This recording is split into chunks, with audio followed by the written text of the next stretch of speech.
The Grand Council chamber of the Zalosian hegemony hummed with a low, resonant thrum, a sound that usually bespoke ancient power and unshakable authority, but today was laced with an undeniable tremor of unease. Great crystalline pillars, veined with circuits of shimmering chromium, pierced the vaulted ceiling, casting fractured light upon the assembled delegates. Their forms, diverse in evolutionary heritage, were unified in their collective apprehension. Lord Regent Thravax, his multifaceted eyes reflecting the chamber's anxious glow, stood at the central dais, his 6 manipulators resting upon the polished obsidian surface of the primary console. His species, the Thraxian, renowned for their strategic acumen and iron will, rarely displayed such overt signs of uncertainty. Yet the data streams flickering across the holographic display before them, depicting the distant, turbulent sector known only as the perimeter veil, painted a disquieting tableau. The reports are consistent. Thravax's voice, usually a deep, resonant rumble, carried a subtle edge of concern that spread through the chamber like a chill. The incursions continue, escalating in frequency and aggression. The Vrel have violated the buffer zone with increasing impunity, and now the incident in the Cygnus Reach. He paused, allowing the weight of the unspoken to settle. Every delegate understood the implications of the Cygnus Reach, a sector traditionally devoid of hegemonic interest, yet now a flashpoint. The target was identified as a human vessel. A collective murmuring rippled through the chamber. The humans, a relatively nascent species in the galactic tapestry, their presence had until recently been a curiosity, a minor navigational anomaly on the grand charts of established empires. Their rapid expansion, however, had begun to draw attention, a quiet unease blossoming into overt apprehension. The Vrel, a predatory and opportunistic species, had long plagued the hegemony's fringes, their expansionist fervor driven by a primal need for conquest and resources. That they had chosen a human starship as their prey, especially within a sector monitored by hegemonic outposts, was an act of audacious provocation. The Vrel are testing boundaries, Regent, observed Exwilara, the delegate from the Lumina Concordance, her form a swirling nebula of concentrated light, her voice a harmonious cascade of tones. They probe for weakness, for any sign of hesitation in our response. To target a species not yet formally integrated into our alliance structures is a clear challenge to our authority, a demonstration of their contempt for galactic peace. Her luminescent form pulsed with contained indignation. Indeed, Exwilara, Thravax acknowledged, his gaze sweeping across the diverse faces. But the Vrel are not known for their strategic subtlety. Their actions are typically direct, brutal. To engage a human vessel, a species known for its adaptability in a contested zone, suggests a calculus beyond simple territorial expansion. Do they perceive the humans as easy prey, or do they seek to provoke a multi-species conflict? From a recessed alcove, where the Cathar delegates traditionally observed, their heavy forms cloaked in gravity-dampening fields, came a low, rumbling guttural sound. Cathar Prime, a colossal being of calcified chitin and raw physical power, stepped forward, his multiple sensory organs swiveling. The humans are an unknown variable, Regent. Their technology, while rudimentary compared to ours, has shown surprising resilience. Their psychological profile, as far as our limited intelligence gathering suggests, indicates a species prone to unpredictable responses when provoked. They are driven by a fierce loyalty to their kin, a concept alien to the Vrel's predatory individualism. His voice, deep and gravelly, carried the weight of ancient wisdom, his species having witnessed the rise and fall of countless empires. Unpredictable is an understatement, Cathar Prime, interjected Xyler of the Carthani Directorate, his slender, multi-jointed form twitching with nervous energy. The Carthani, masters of information warfare and intelligence, had been monitoring human activity for cycles. Our initial analyses indicated a species of limited scope, confined to their home system for millennia. Yet in a mere few centuries, they have propagated across dozens of systems, established a significant presence in the Orion Arm. Their initial FTL drives were primitive, yet their rate of technological iteration is alarming. They adapt. They learn. They overcome what we perceive as insurmountable obstacles with a rapidity that defies conventional evolutionary models. A ripple of assent, tinged with apprehension, moved through the chamber. The human problem was a concept that had begun to circulate in hushed tones amongst the elder species. Not a threat, not yet, but certainly a rapidly evolving enigma. Their trajectory defied established patterns. They lacked the centralized, ancient wisdom of the Zalosian hegemony, the ethereal unity of the Lumina, or the martial discipline of the Cathar.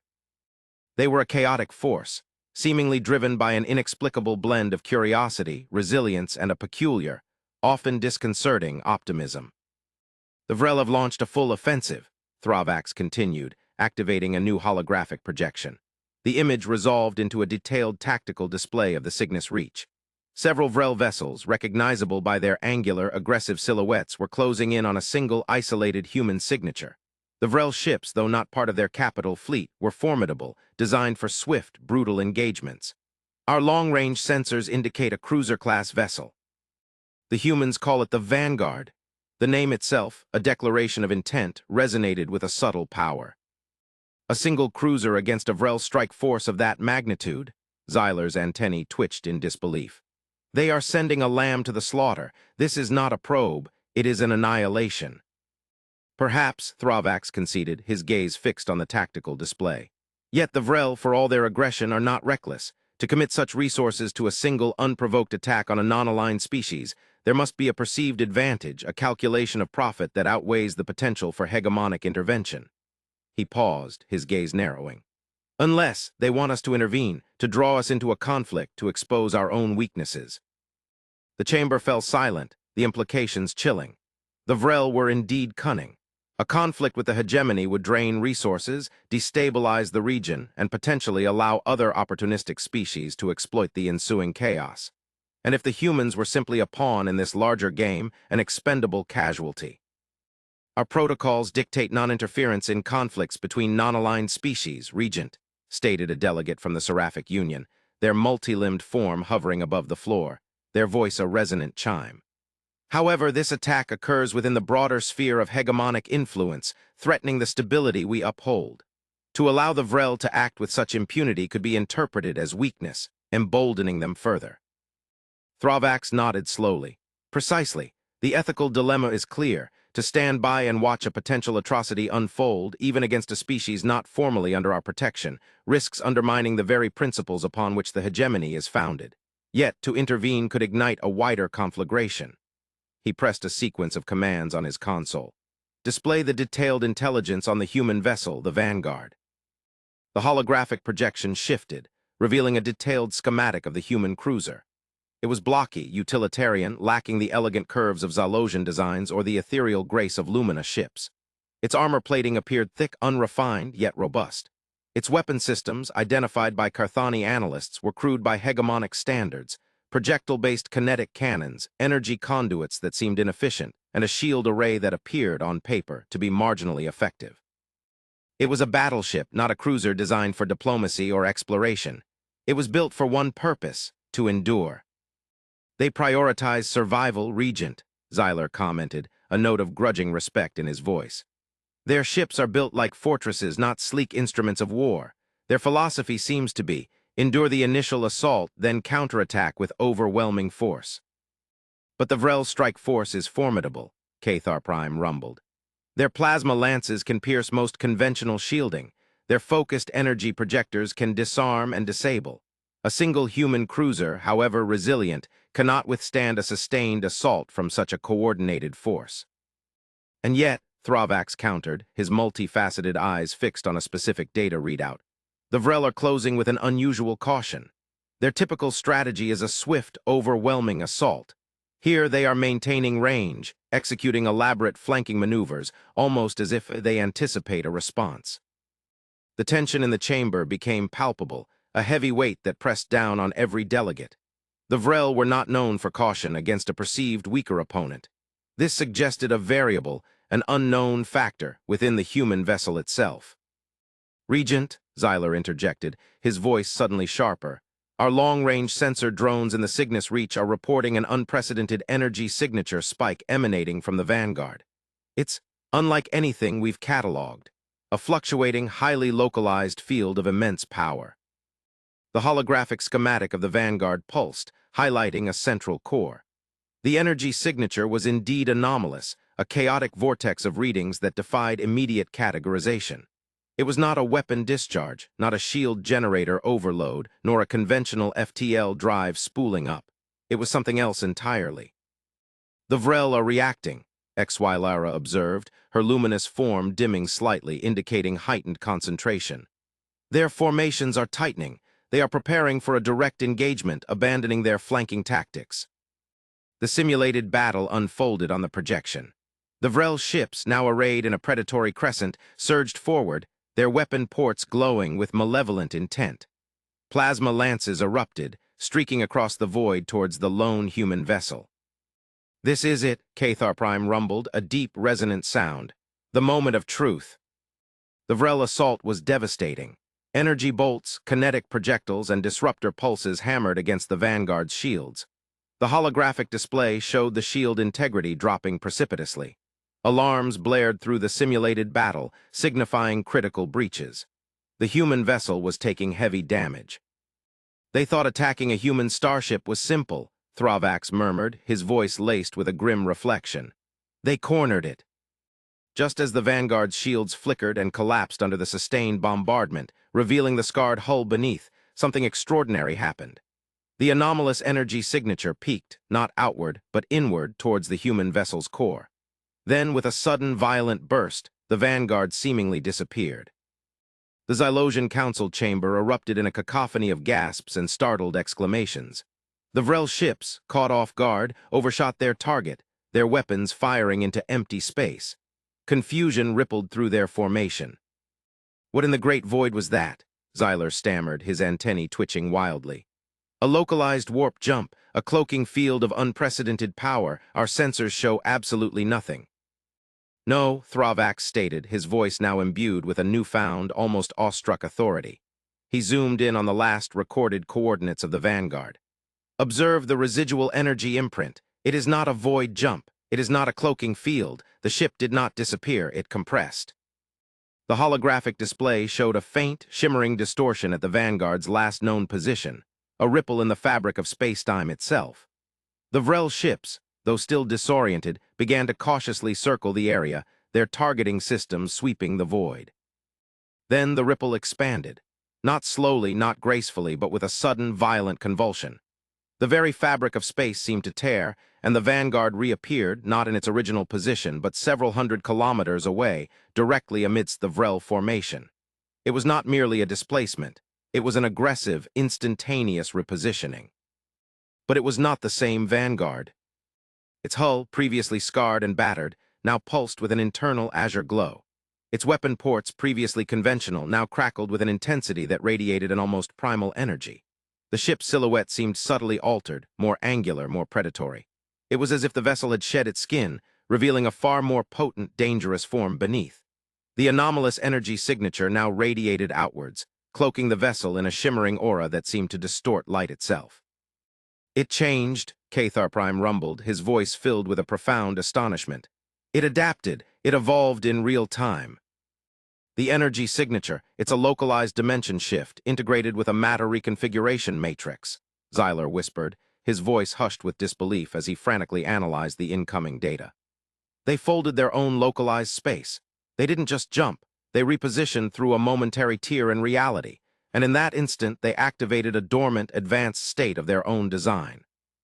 Before the Vrel could react, before they could even reacquire their target, the transformed Vanguard unleashed its fury.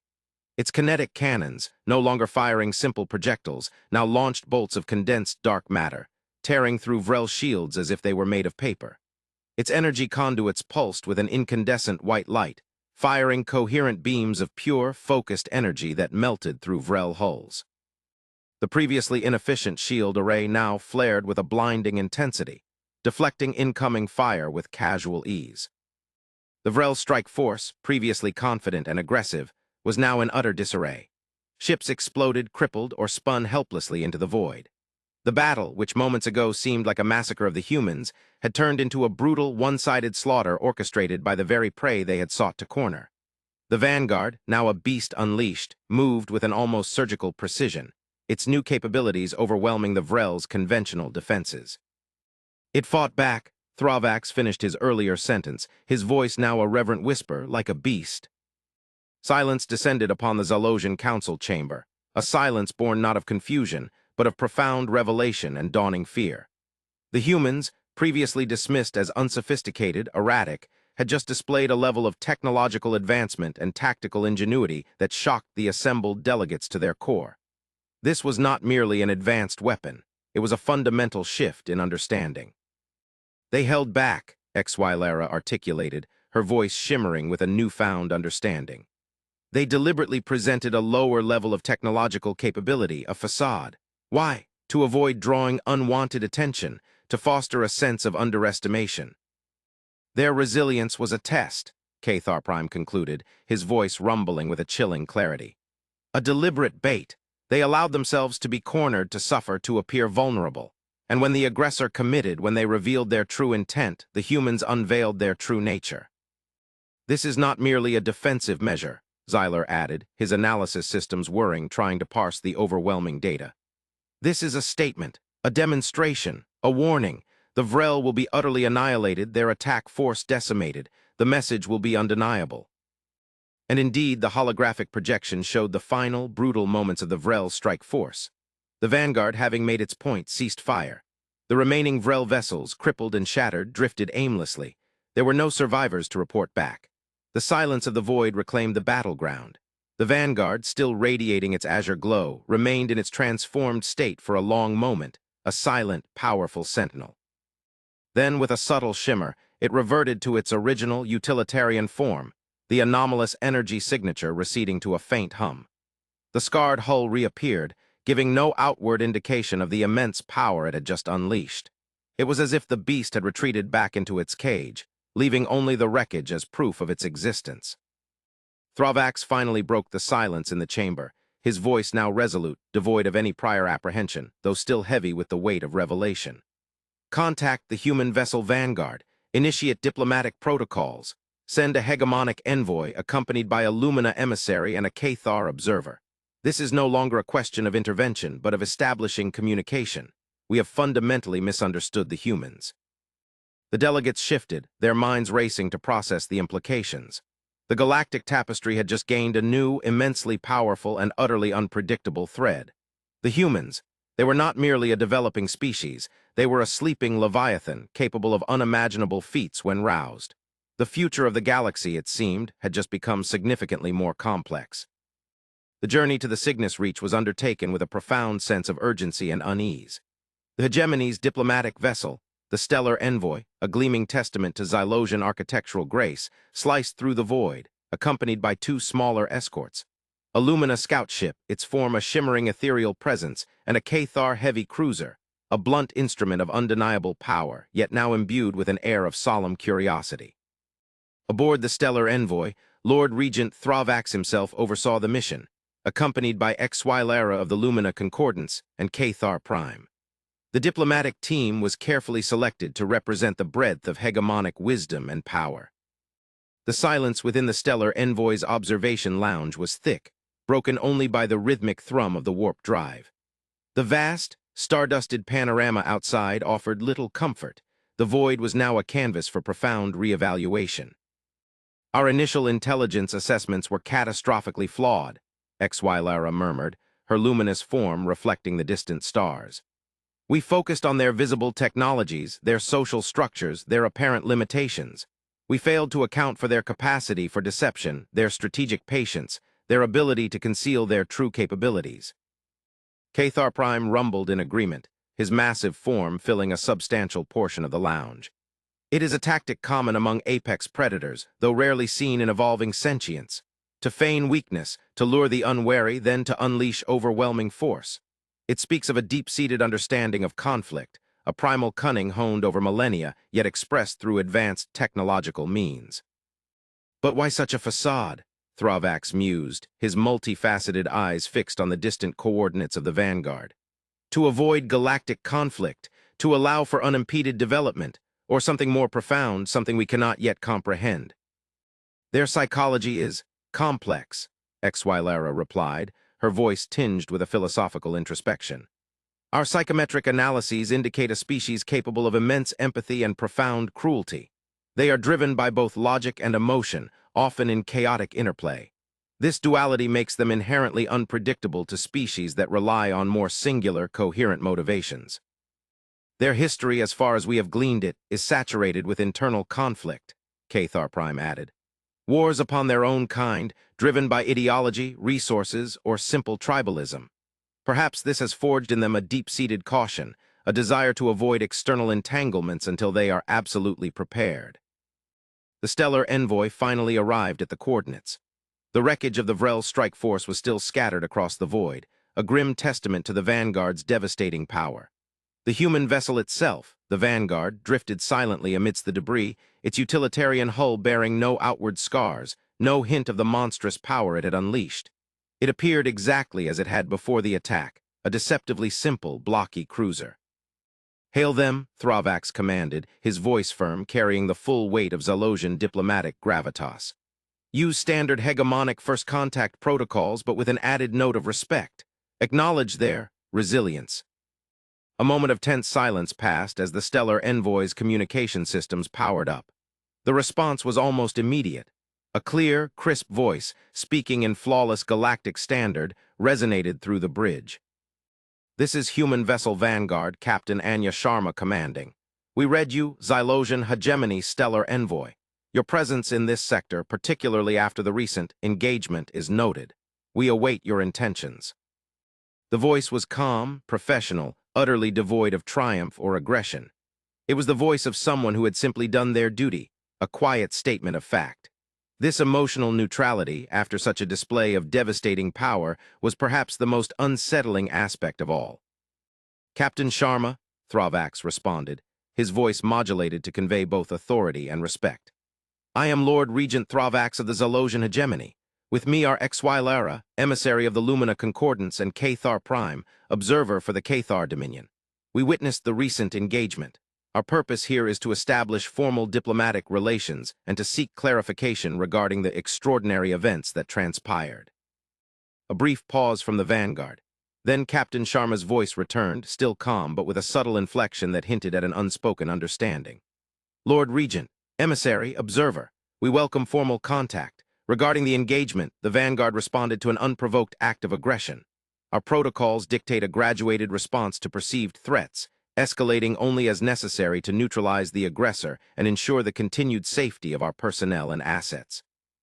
"Graduated response?" Exwilara's voice, though ethereal, carried a sharp edge of incredulity. "Captain Sharma, the display of power exhibited by the Vanguard transcended mere self-defense. It was an exhibition of advanced technological capabilities far beyond what our intelligence indicated for your species. We observed a localized spatial compression, a dimensional shift, and a complete reconfiguration of your vessel's weapon and defense systems. This was not merely a graduated response. It was a complete and utter transformation." Another pause from the Vanguard. This time it was longer, suggesting internal deliberation. When Captain Sharma spoke again, her voice was still calm, but now carried a hint of carefully considered explanation. "Emissary Exwilara, our species has, in its history, faced numerous existential threats, both internal and external. These experiences have instilled within us a profound commitment to self-preservation, and an understanding that true security often requires the capacity for overwhelming defense, even if that capacity remains latent. The technology you observed is an aspect of our Guardian protocols. It is a dormant state, activated only when all other defensive measures have been exhausted, and the threat of total annihilation is imminent." "A dormant state?" Cathar Prime rumbled, his curiosity piqued. "You mean to say your vessels possess the capacity for such a transformation, yet you deliberately conceal it, operating under what appears to be a far more limited technological profile?" "Indeed, observer," Captain Sharma confirmed. "It is a matter of strategic prudence. To reveal one's full capabilities prematurely invites unnecessary scrutiny and potential antagonism. Our initial interactions with galactic civilizations suggested a landscape of complex political dynamics and cautious xenophobia. We chose to present a profile of a developing, albeit resilient, species, capable of holding its own, but not posing an overt threat. Our intention was to integrate peacefully, to learn, and to grow without inadvertently triggering alarm." Thravax felt a chill run through his many limbs. This was not the arrogance of a burgeoning empire, nor the naive optimism of a young species. This was the calculated, cold logic of an ancient power, masked by a carefully crafted veneer of innocence. The humans had been playing a long game, a game of such profound strategic depth that it made the Zalosian hegemony's own diplomatic maneuvers seem pedestrian. And the Vrel attack, Thravax pressed, his voice carefully neutral. Was that, too, part of your calculation? Did you deliberately allow yourselves to be targeted to reveal this Guardian protocol as a demonstration to the wider galaxy? Another long pause from the vanguard. The silence was pregnant with unspoken truths. Finally, Captain Sharma's voice returned, a subtle shift in tone, a fraction more human, a fraction more direct. Lord Regent, we are not so cynical as to provoke unnecessary conflict or to use the lives of our crew as mere pawns in a galactic power play. The Vrel aggression was unprovoked and unexpected. However, when confronted with an existential threat, our protocols dictate a full and decisive response. The Guardian Protocol was activated because the Vanguard was, by all conventional metrics, facing annihilation. That its activation served as a demonstration to yourselves was an unforeseen, yet not entirely unwelcome, consequence. The honesty, subtly woven into the strategic explanation, resonated with Thravax. It was a peculiar blend of pragmatism and ethical restraint. They would not intentionally create conflict, but they would seize the opportunity to project strength when forced to defend themselves. We understand, Thravax stated, a profound realization dawning within him. Captain Sharma, the Zalosian hegemony formally requests a diplomatic summit. We wish to understand the full scope of human capabilities, your intentions for galactic integration, and to explore potential avenues for cooperation and alliance. The galaxy, it seems, has much to learn about your species. We accept, Lord Regent, Captain Sharma replied, her voice now carrying a note of genuine, if restrained, welcome. The human commonwealth has always sought peaceful coexistence and mutual advancement. We believe such a summit would be mutually beneficial. We await your proposal for location and time. As the communication ended, a heavy silence descended upon the stellar envoy's bridge. The delegates exchanged glances, a mixture of awe, respect, and a lingering apprehension in their eyes. The humans were not just a new player on the galactic stage. They were a hidden masterpiece, a complex symphony of resilience, cunning, and raw, untamed power. Their true nature was only just beginning to reveal itself, and the implications were staggering. The galaxy was irrevocably changed. The diplomatic summit was convened in the neutral territory of the Eridanian Nebula, a swirling expanse of gas and nascent stars that offered a sublime, impartial backdrop. The human commonwealth, responding with an unexpected alacrity, had proposed a location within their sphere of influence, yet one meticulously chosen for its natural beauty and strategic neutrality, a subtle declaration of both confidence and a desire for genuine engagement. The hegemony delegation, now augmented by representatives from several other major galactic powers, arrived on the Stellar Envoy, a vessel redesigned with expanded diplomatic facilities, reflecting the newfound gravity of their mission. Captain Anya Sharma, now revealed as Admiral Sharma and the primary human envoy, awaited them aboard a repurposed orbital station, the Nexus Point, a marvel of minimalist efficiency and advanced engineering. Its structure, seemingly simple from a distance, revealed intricate, self-sustaining ecosystems and adaptive energy fields upon closer inspection. The station, like the Vanguard, contained a hidden depth. The initial meetings were formal, yet charged with a palpable undercurrent of curiosity and cautious respect. Admiral Sharma, a human of unassuming demeanor yet possessing an undeniable aura of quiet authority, articulated the human commonwealth's philosophy with a clarity that disarmed many of the assembled delegates. She spoke not of conquest or expansion for its own sake, but of exploration, scientific discovery, and the pursuit of knowledge.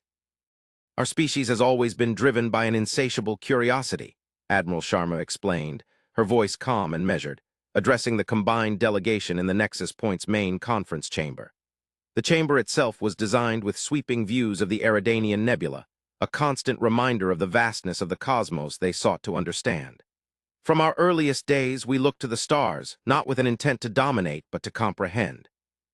Our technological advancements, including the Guardian protocols you observed, are born not out of a desire for aggression, but from a profound historical understanding of vulnerability. We have learned, often through bitter experience, that ignorance is a weakness, and preparedness is the only true shield.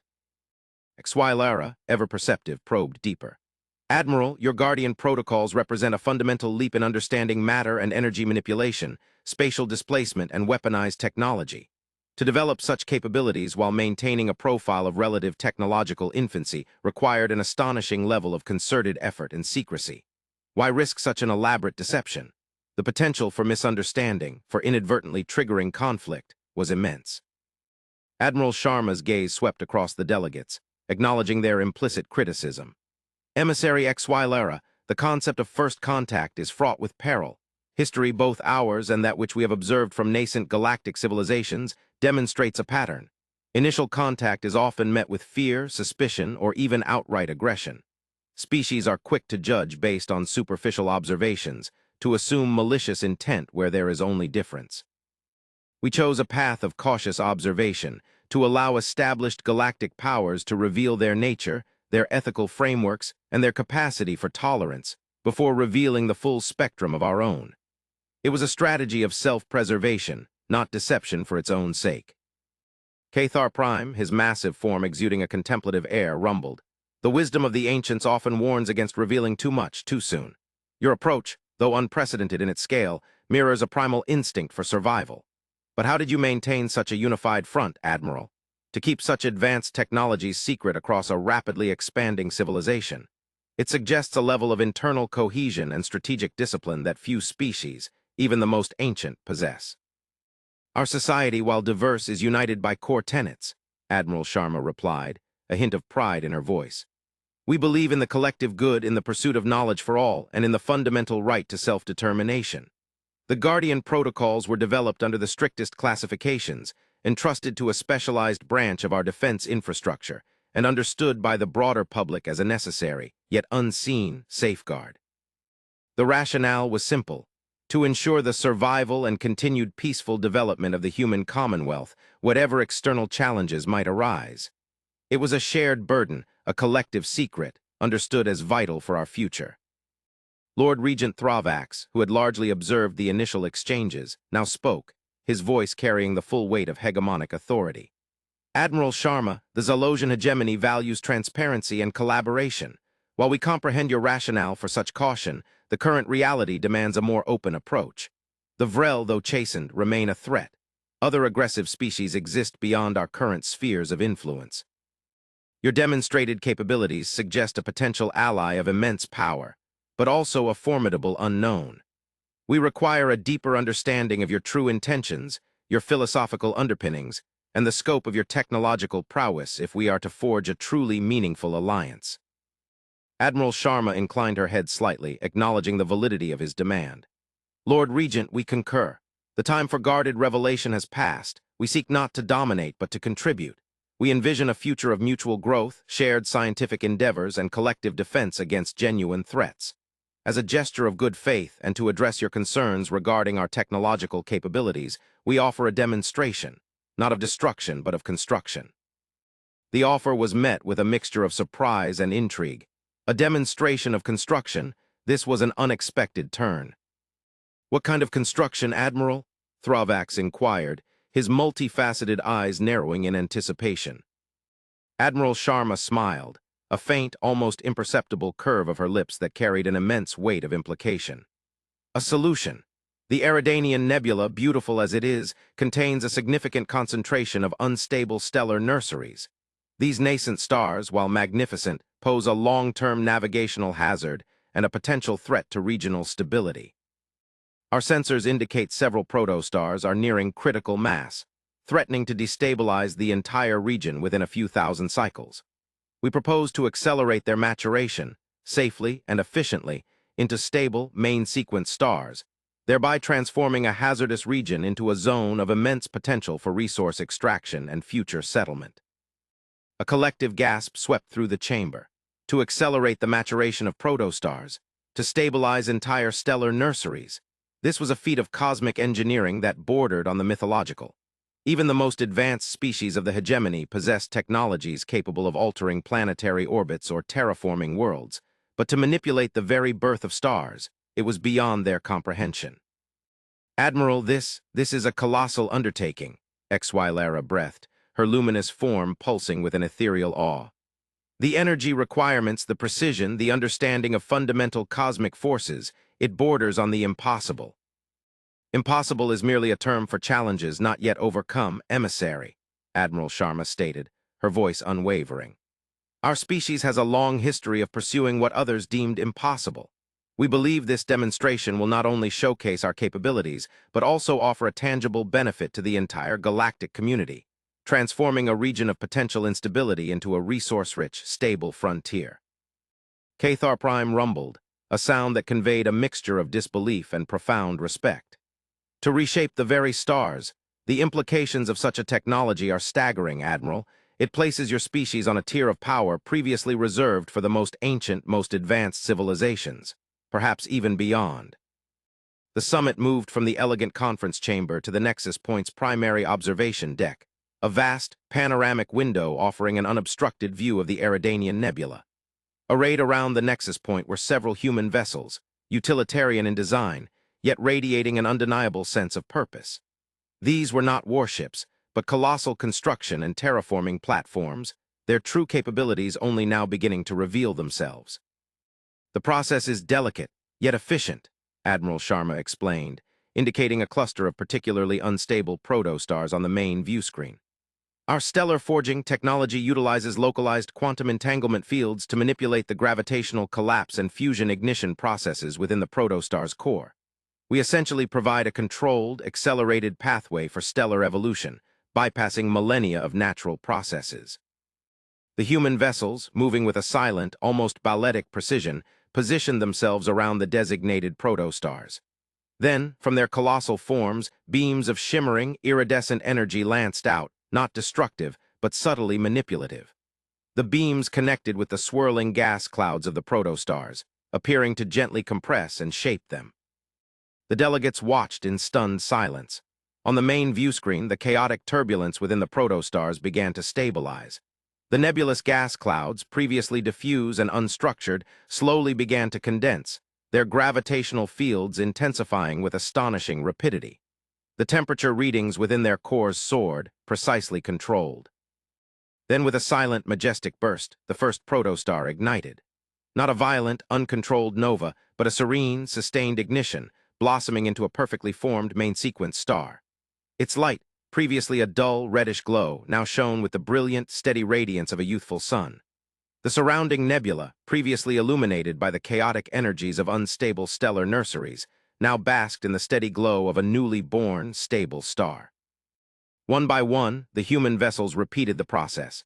Within the span of a single human day, a cluster of dangerous, unstable protostars were transformed into a vibrant, stable stellar cluster, a nascent star system ready for habitation and resource extraction. It was a feat of cosmic artistry, orchestrated with the clinical efficiency of advanced science. The delegates were speechless, their minds struggling to reconcile this display of godlike power with the previously perceived image of the humans. This was not merely advanced technology. It was a fundamental redefinition of what was possible. This changes everything, Thravax finally whispered, his voice hushed with awe. To command the very birth of stars, Admiral, your species holds capabilities that could reshape the entire galaxy. Your stated intentions of peace and mutual growth now carry a weight that none of us could have previously conceived. Admiral Sharma turned to face the delegates, her expression serene, yet her eyes held an ancient, knowing wisdom. Lord Regent, with great power comes great responsibility. We are acutely aware of the potential for misuse, for unintended consequences. Our stellar forging technology, like our guardian protocols, is not a tool for domination, but for creation. We offer it and our knowledge not as a threat, but as a foundation for a truly unified galactic future, one where scarcity is mitigated, where exploration knows no bounds, and where the potential of all sentient life can be fully realized. Exwilara, her form now shimmering with a profound emotional resonance, stepped forward. Admiral, the Lumina Concordance, dedicated as we are to the pursuit of knowledge and the harmonious evolution of life, is profoundly moved by this demonstration. To witness the birth of stars, guided by intelligent hands, it is an act of sublime creation. We offer our full cooperation, our knowledge, and our resources to your Commonwealth. Let us build this future together. Cathar Prime, his massive frame radiating an almost spiritual reverence, bowed his colossal head, a gesture of profound respect rarely offered to non-Cathar. The Cathar Dominion, long focused on the preservation of strength and the lessons of history, sees in your species not merely power but wisdom. The ability to create, to nurture, is a far greater power than the ability to destroy. We stand with you, humans. Let us forge a new era for the galaxy. The other delegates, initially stunned, began to murmur their assent, their previous apprehensions melting away in the face of such a profound and benevolent display of power. The humans were not a threat. They were a revelation. Their true strength lay not just in their capacity for defense, but in their boundless potential for creation. The galaxy had indeed fundamentally misunderstood them. They were not merely a species to be tolerated. They were a species to be emulated, to be allied with, to be learned from. The future, previously uncertain, now pulsed with a nascent, hopeful light, as bright and steady as the newly born stars in the Eridanian nebula. The humans had arrived, and the galaxy would never be the same. The integration of the human commonwealth into the wider galactic community, though still in its nascent stages, proceeded with an unprecedented momentum. The stellar forging project in the Eridanian nebula served as an indelible symbol of human capability and intent. Other species, initially hesitant, witnessed the transformation of hazardous stellar nurseries into stable, resource-rich systems, a tangible demonstration of beneficial power. The human capacity for creation, once hidden behind a veil of cautious self-preservation, now shone brightly as a beacon of progress. Diplomatic relations flourished. The Zalosian hegemony, led by Lord Regent Thravax, became a staunch advocate for human inclusion. The Lumina Concordance engaged in deep philosophical and scientific exchanges, finding common ground with human curiosity and their relentless pursuit of knowledge. Even the Cathar Dominion, traditionally reserved and slow to trust, recognized the pragmatic wisdom and strategic depth of the humans, viewing them as a powerful and principled ally. Human scientists, artists, and explorers fanned out across the hegemony, sharing their unique perspectives and technologies, while eagerly absorbing the millennia of accumulated wisdom from the elder species. Cultural exchanges became common, bridging gaps of understanding that had existed for eons. The concept of the human way, a blend of relentless innovation, adaptive resilience, and a profound, often paradoxical commitment to both individual liberty and collective good, began to permeate galactic discourse. Amidst this burgeoning era of cooperation, a deeper, more profound mystery began to unfold, one that transcended the immediate concerns of galactic politics and resource management. It began subtly, with anomalous readings from deep space probes, then escalated to unexplained energy signatures emanating from the uncharted fringes of the galaxy, far beyond any known civilization. The initial reports came from human deep space exploration vessels, their advanced sensor suites, a derivative of the Guardian Protocol's spatial manipulation capabilities, detecting faint, yet coherent, signals that defied conventional classification. These signals were not natural phenomena, nor were they the emissions of known sentient life. They were structured, repetitive, and carried an immense, almost unimaginable amount of encoded information. Admiral Sharma, now a revered figure in galactic diplomacy and a key advisor to the newly formed Galactic Unity Council, presented the findings to the assembled delegates in the Nexus Point's expanded central chamber. The chamber was now a symbol of interspecies cooperation, a hub for galactic decision-making. The past several cycles, Admiral Sharma began, her voice calm yet imbued with a subtle gravity. Human deep space probes have been detecting anomalous energy patterns originating from the Perseus Arm, approximately 12,000 light cycles beyond the known frontier of galactic civilization. These are not random fluctuations. They are structured, complex data packets, layered with cryptographic protocols that defy any known sentient encoding. They are clearly artificial in origin. A hushed silence descended upon the chamber. The concept of sentient life existing so far beyond the established galactic rim was already staggering, but the nature of the signals suggested something far grander, far older than any known civilization. Our linguistic and cryptographic specialists have been attempting to decipher these signals for the past several standard cycles, Admiral Sharma continued, activating a holographic projection that displayed complex, multi-dimensional patterns. The sheer volume of data is immense. It is not merely a message. It appears to be a full-spectrum informational broadcast, transmitted in a highly compressed, temporally folded sequence. Thravax, his multifaceted eyes reflecting the complex patterns, spoke with a deep concern. Admiral, the Perseus arm is beyond the reach of even our most advanced deep space vessels. To transmit such signals across that immense distance, and with such structural integrity, requires energy and technological mastery that far surpasses even our combined capabilities. Who or what could be sending these signals? That is the central question, Lord Regent, Admiral Sharma conceded. Our analysis suggests the signals are ancient. Preliminary dating, based on the decay rates of the encoded energy signatures, places their origin point at approximately 15 million cycles ago.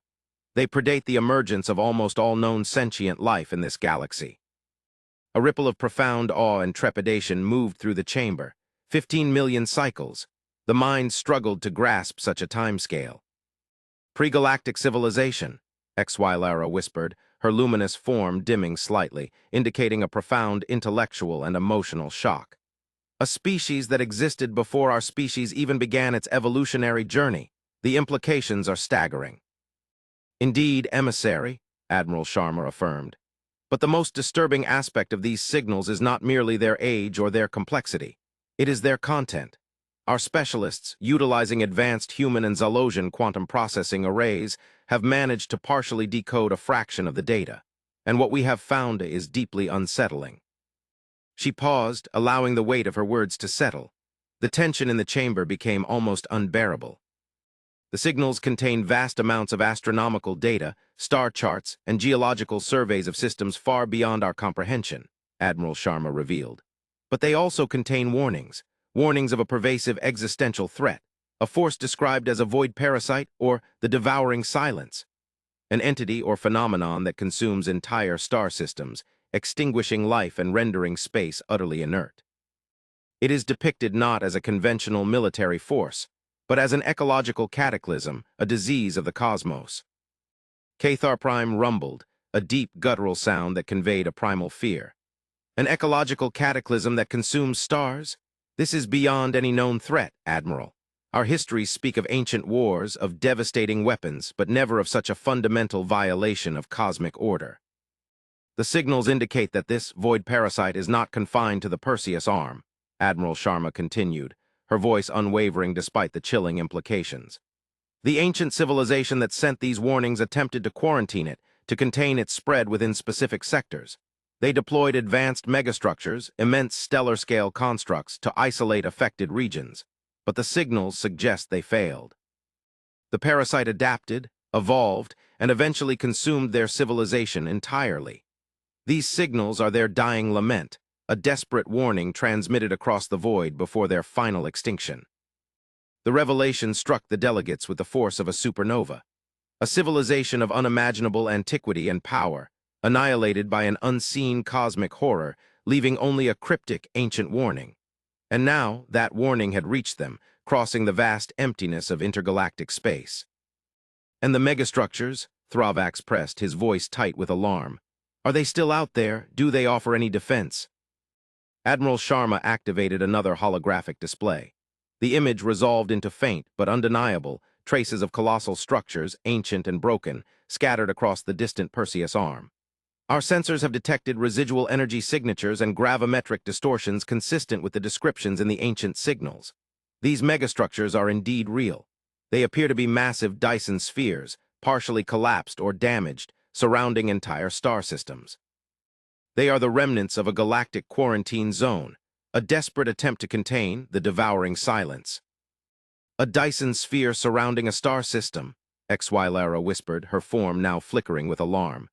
The engineering required for such a feat, it is beyond our collective imagination, and yet they failed. The signals paint a grim picture, emissary, Admiral Sharma confirmed. The void parasite is depicted as sentient, intelligent, and relentlessly adaptable. It does not consume for sustenance in the conventional sense, but for pure annihilation, turning living systems into dead zones. It is a force of anti-life, antimatter, a fundamental negation of existence. A new holographic projection flared to life, showcasing a simulated representation of the void parasite based on the decoded fragments. It was not a physical entity, but a creeping, encroaching darkness, a fractal void that expanded, consuming all light and matter in its path, leaving behind only an immutable, chilling nothingness. It was abstract, terrifying in its utter alienness. The most urgent aspect of this, however, Admiral Sharma concluded, her gaze sweeping across the stunned faces of the delegates, is that the signals also indicate a proximity alarm. A final, desperate transmission, indicating that the void parasite had broken containment, breached the final Dyson spheres, and was now propagating into the wider galactic expanse. And that transmission, dating back several million cycles, correlates with the trajectory and speed of the observed propagation. The unspoken implication hung heavy in the air. The void parasite was no longer a distant, ancient threat. It was approaching. It was on its way. "Admiral, can you provide an estimate?" Thravax's voice was barely a whisper, reflecting the profound fear that had suddenly gripped the chamber. "How long until this, devouring silence, reaches our sphere of influence?" Admiral Sharma's expression remained calm, professional, yet her eyes held a deeper, almost melancholic, understanding of the cosmic terror they now faced. "Based on the propagation data and the current estimated trajectory, we anticipate the leading edge of the void parasite will reach the outer fringes of the Zalosian hegemony within a few thousand cycles. However, its expansion rate is exponential. Once it penetrates established systems, the rate of consumption will accelerate dramatically." A collective intake of breath swept through the chamber. A few thousand cycles. In the grand tapestry of galactic history, it was but a blink of an eye. The ultimate threat, a cosmic horror that extinguished the very light of stars, was bearing down upon them. All previous conflicts, all political maneuvering, all resource disputes, now seemed utterly meaningless in the face of this existential terror. The ancient civilization offered one final plea, one final hope in their last transmission, Admiral Sharma stated, her voice cutting through the rising tide of fear. They described a theoretical countermeasure, a fundamental alteration of spacetime, a way to isolate and negate the void parasite at its source, but they lacked the collective will, the unity, and perhaps the understanding to deploy it. They called it the cosmic firewall. "A cosmic firewall," Cathar Prime rumbled, his fear slowly giving way to a new, desperate hope. "What is it? How can it be built?" Admiral Sharma turned to face the delegates, her eyes gleaming with a fierce, determined light that cut through the cosmic gloom. "It is a theoretical construct, requiring the focused, unified energy of an entire galaxy. It requires a fundamental re-understanding of the quantum fabric of reality, a technology that our Guardian, protocols, and stellar forging capabilities have only just begun to scratch the surface of. But if we combine the collective knowledge of all our species, if we unify our efforts, our resources, our scientific understanding, we believe it might be possible. It is our only hope." The chamber, previously steeped in fear, now resonated with a desperate, burgeoning hope. The humans, once underestimated, once perceived as unpredictable, had not only revealed their astonishing power, but had also brought with them a warning of cosmic horror and a glimmer of a possible salvation. The challenge was immense, perhaps insurmountable, but for the first time in galactic history, all species faced a common enemy, an existential threat that demanded absolute unity. Thravax stood, his multifaceted eyes sweeping across the delegates, his voice resonating with a newfound purpose. "The Zalosian hegemony, the Lumina Concordance, the Cathar Dominion, and all allied species, we stand at the precipice. The humans have shown us not just their strength, but a path forward. We must answer this call. We must unite. For the future of the stars, for the very survival of life itself. Let us build this cosmic firewall." A roar of unified assent filled the chamber, a powerful affirmation of collective will. The fear remained, but it was now tempered by a profound sense of purpose, a shared determination forged in the crucible of impending cosmic annihilation. The galaxy, having once misunderstood the quiet power of humanity, now recognized its true role, not as a nascent force to be watched with suspicion, but as the catalyst, the unlikely beacon, for a unified future, facing down the ultimate darkness with unwavering resolve. The beast that had fought back in the Cygnus Reach had now revealed itself as a protector, a visionary, and perhaps the galaxy's only hope.